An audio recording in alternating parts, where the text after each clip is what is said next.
Mga kababayan ko, mga kasimanwa ko, ito yung mangga ko. Ay, hindi ko to abono o kung ano dyan.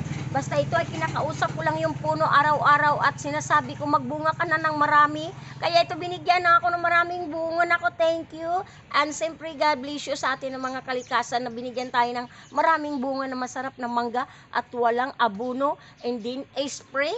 Magtanim na hanggang ngayon ng mga anak ninyo maliliit pa. Pagdalaga nila, 100% ay sila ay magkakaroon na ng ganitong puno na mangga. Hitik na sa bunga. Di ba, ante? Opo, ito na po yung atin ngayon.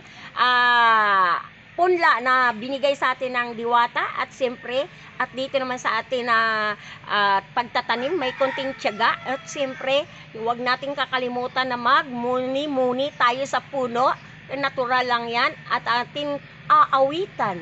O ang mangga ko sa antike, masarap kainin at walang itong gamot na ibinigay. O, bili na kayo ng mangga, organic ito at malasa pa. Kaya gawin nyo ito sa bahay nyo, magtanim din kayo. Yay! Ito na yung mangga ko. Kruhay! Kruhay, antike!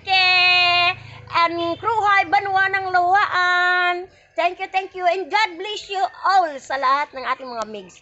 So yan mga ko, mga bye-bye! Next!